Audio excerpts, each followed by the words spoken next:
Good morning, Ricky Tang here, and can you tell what it is from the back? Today I am out on a little getting to know you ride with Suzuki's GSXS1000F, and I've got to say, let me just check behind me for traffic. No, we're good. Got to say, that is a good colour scheme for this bike.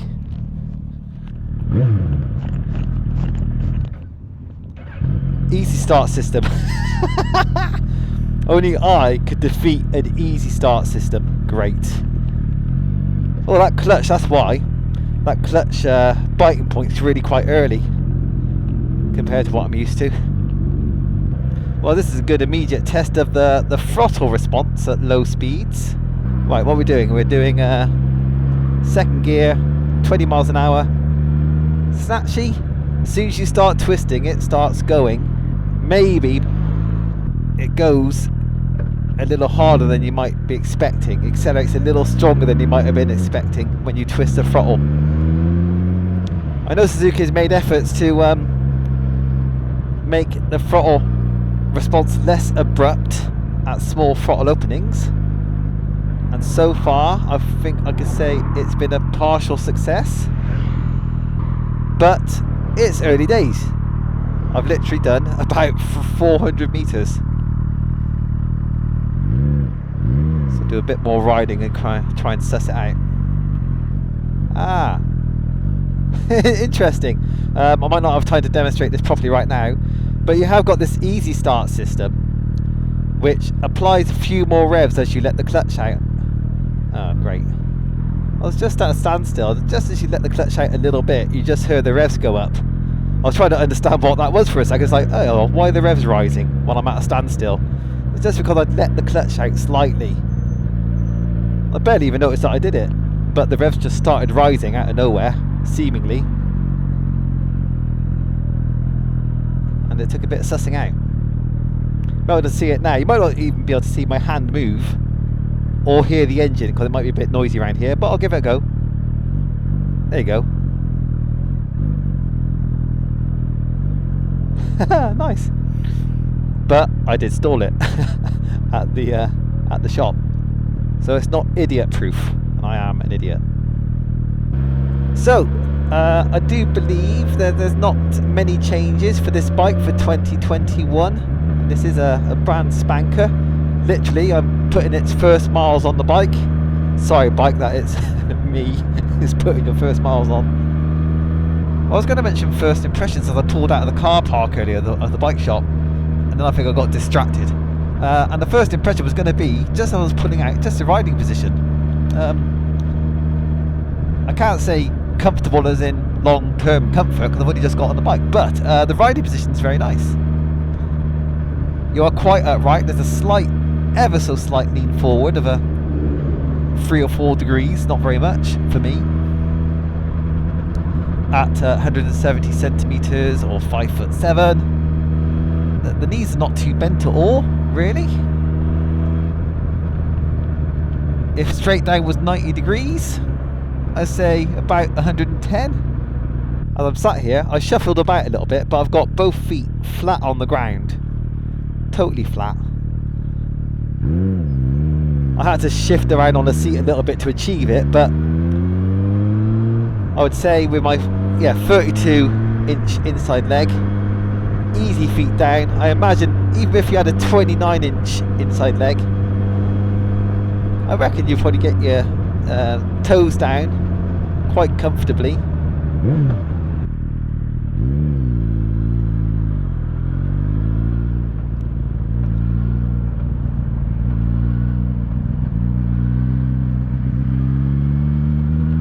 Right, just as I was 50 pence piecing around that roundabout, yeah, the throttle did feel a little bit on-off. In terms of the controls, it's kind of typical mid-range Suzuki. There are no riding modes on this bike, no rain or sport or road. You've got ABS, which is not disengageable. So this is about, for modern motorbikes, or modern Japanese motorbikes, it's about as meat and potatoes as you get.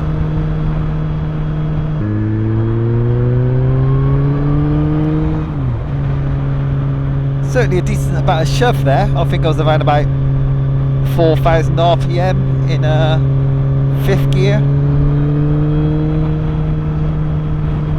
And it rolled on very nicely. Oh, it does roll on very nicely actually. I was just approaching 5,000 then. And that's got a key mid-range.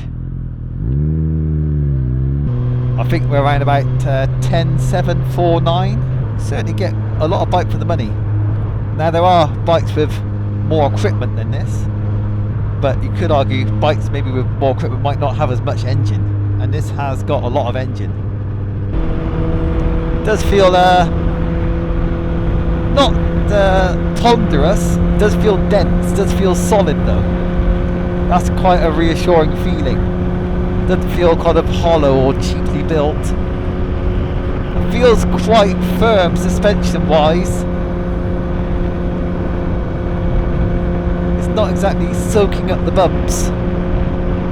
So far, wind wise, now I'm at a reasonable speed.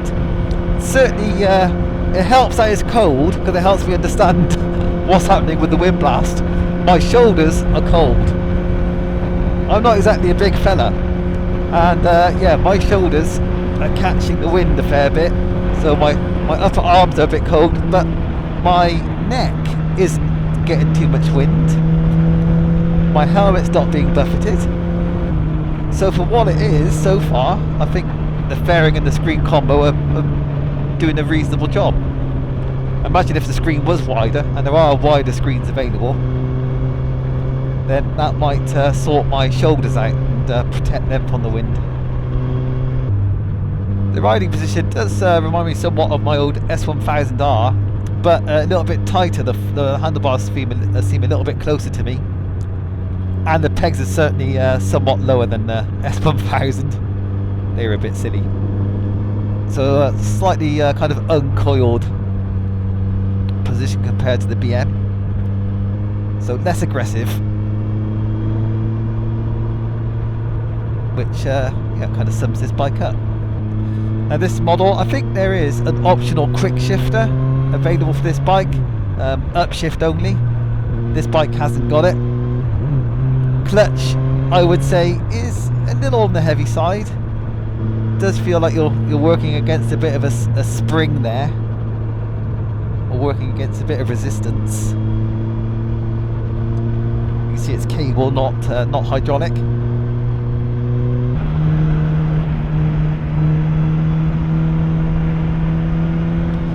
Yeah, it doesn't feel exactly plush over undulations in the road, sadly.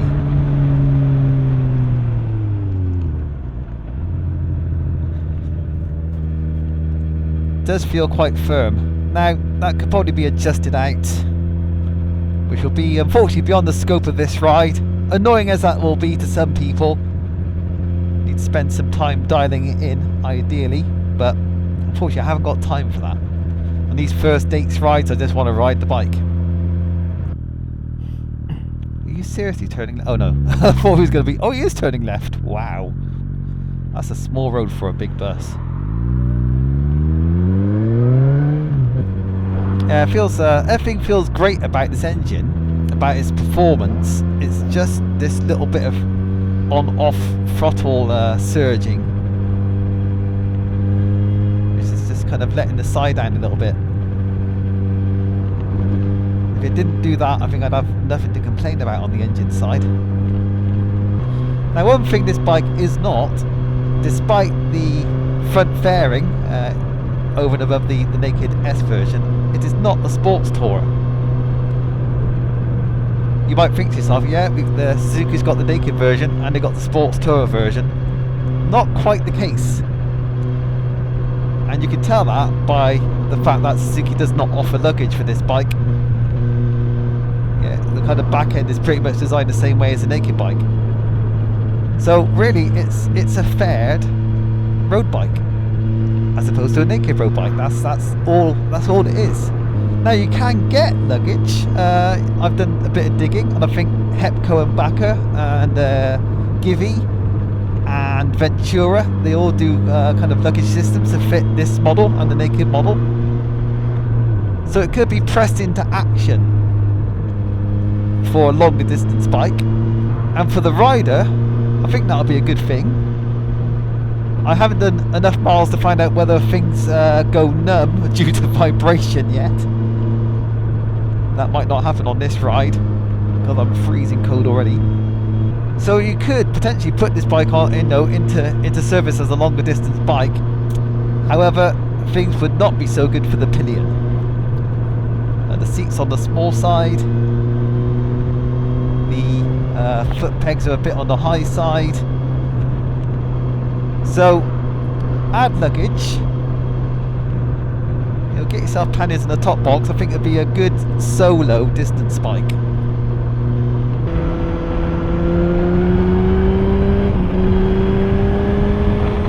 Oh, you know what? I am impressed with the fairing. Now, I probably went a bit faster than I should, and that's probably about as fast as I can go, but that really got the wind off me in a decent way. I think I'm gonna have to put this on the motorway today, just to see what it's like at higher speeds.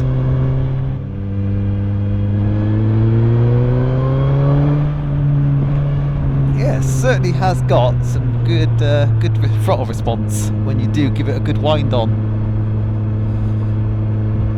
It just feels crashy when you hit some bumps or kind of dips in the road. Doesn't seem to handle those particularly well.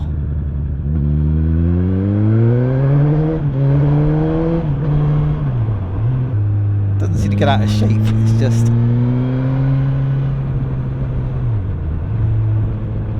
harsh, a bit harsh. Can't call this a kind of a particularly comfortable ride unless you're on a very smooth road.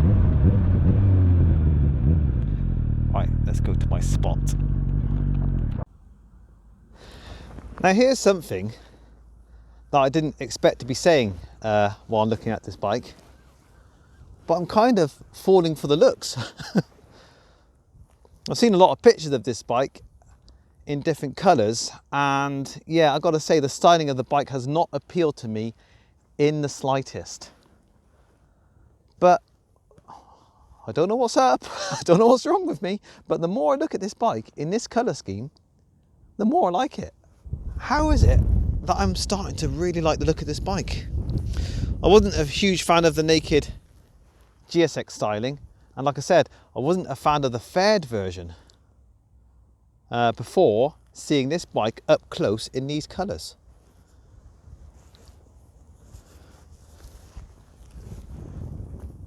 It's really taken me by surprise, as you can probably tell. And if this bike does a decent job of getting the wind off me at higher speeds, like on the motorway and stuff, that's quite a big tick in the box for this bike. Oh, I like the back lights, very nice LED lights. Sadly, the fronts are just halogens. LED side lights, both sides as well. That's nice to have those. It's nice to have that white light, it makes you a bit more conspicuous on the road. The rear exhaust. The exhaust is kind of tucked away, got this kind of styling cover on there, partly to hide the old cat underneath. That's not, that doesn't stand out too much. Quite unobtrusive. And it does sound pretty decent, I've got to say. Revving the bike up, not overly loud, but not too quiet either. That's pretty impressive. If I make other observations while I'm riding, or if I miss something, then I'll put it into the video. Otherwise, yeah, my ears are getting pretty cold. I forgot to bring my woolly hat. So I'm getting on the bike and getting a few more miles done. See you later. This bike is surprising me somewhat. Now I know it's got its flaws, but there's not many of them, which is why I keep bringing the same ones up. It's just the suspension and a bit of snatchiness on the throttle. But I like the riding position a lot. As I said, if the fairing works for me, where many bikes haven't really worked for me for one reason or another, then that's a big positive. If I find myself in the market for a bit of a 1000cc 4-cylinder grown-up sports bike, this will be well in the running. Oh, I think that anti-stall then actually literally saved me there. I think I let the clutch out just a bit too quickly with no revs. It just added a few for me. Thank you, motorbike. Very kind. And what I will say though, bear in mind the bike's got not many miles on it at all, is that the brakes do not have a lot of bite to them. The front brake doesn't feel very powerful. They slow you down in a kind of a gradual way. Now that could just be the pads bedding in, so it's too soon to kind of draw a conclusion there. But if other owners of this bike can chime in and say, do the brakes get stronger in time, or do they really need different pads, that'd be much appreciated. Okay, first impressions at speed. Yeah, that's pretty good. I'm not being buffeted. There's some kind of okay, I will call it buffeting, but it's small buffeting, and it's kind of just on the shoulders, just kind of whipping up around the shoulders. It's not too bad. And some of it might be coming from the vehicles in front as well. Let's back off a little bit, and then I'll speed up. Let's see what we got. Nice and upright, it's right position. Let's go.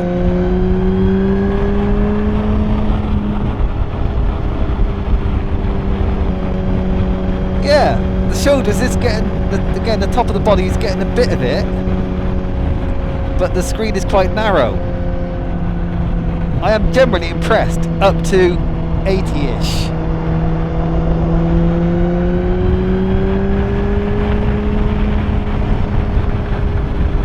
Yeah, that's a good thing. Although there is kind of a bit of turbulence there's not a lot of force there. The fairing is doing a good job, and the screen of getting the wind off me.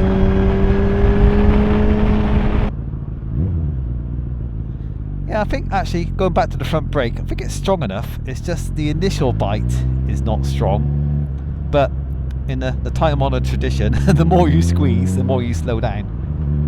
It's not a bad brake by any stretch. Just not quite got the bite that I would like on the first squeeze. Yeah, so this bike has been a surprise really. I knew it'd be decent enough, having ridden the naked version, but I didn't expect the looks to grow on me today like they have, and I didn't expect the fairing to work quite as well as it does. And this makes it a solid bike, really decent bike, with a few choice mods. It could be a very good bike. Definitely worth further consideration and experimenting now, this machine.